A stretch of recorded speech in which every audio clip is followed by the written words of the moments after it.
The United States just decided that Brazil is treating it unfairly, and the punishment is a 25% tariff effective next Wednesday. What Washington accuses Brazil of precisely is the interesting part. From Berlin, this has a very familiar rhythm. An American administration launches an investigation, discovers, to nobody's surprise, that a trading partner is being unfair, and then reaches for the tariff, the one instrument this White House trusts above all others.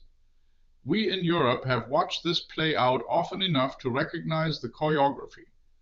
What is striking is how the definition of unfair keeps expanding. So what did Brazil actually do? According to a government official, an inquiry revealed a multitude of unfair trade practices. Among them, trade advantages Brazil extends to India and Mexico that do not benefit the United States. Read that again slowly. Brazil is being penalized for the terms it offers other countries. This is a novel theory of grievance, that a sovereign nation's deals with third parties are somehow an offense against Washington. The rest of the complaint is more predictable. The United States claims its technology giants and financial services firms face restrictions in Brazil. In other words, this is partly about clearing the runway for American corporations. And there is a tell in the exemptions: crude oil, natural gas, beef, orange juice, and certain aircraft parts are spared, because the United States either cannot source them domestically or depends on delicate supply chains. Translation: the tariff hits Brazil where it hurts Brazil and carefully avoids hurting America. The official offered Brasilia a way out: abolish the unfair practices and the tariffs vanish. That is not trade policy in the way Brussels understands it. That is leverage, a demand dressed as an economic remedy, and this arrives on a crowded day.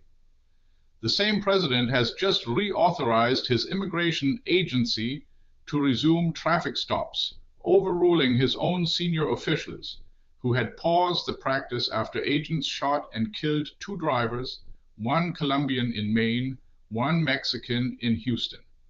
Neither man was the intended target. No evidence has been presented that either posed a threat justifying lethal force. Trump's justification: we must be strong, tough, and smart. Since he took office in January of 2025, at least 7 people have been shot dead in these operations, and 53 have died in custody. What connects the tariff and the traffic stops is a single instinct: reach for the hardest tool available and reconsider the consequences later, if at all. Brazil is told to change its laws or pay. Drivers are stopped, and sometimes they do not survive the encounter. Conservative hardliners cheered the return of the stops. Even a Republican Senator, Susan Collins, called for them to end. She was overruled. For Europeans, the lesson is not that America is unpredictable. It is that the pattern is entirely predictable. Pressure first, reasons afterward. Brazil is simply this week's example. That's the view from here. What does it look like where you are? Drop it in the comments and subscribe for the perspective American media won't give you.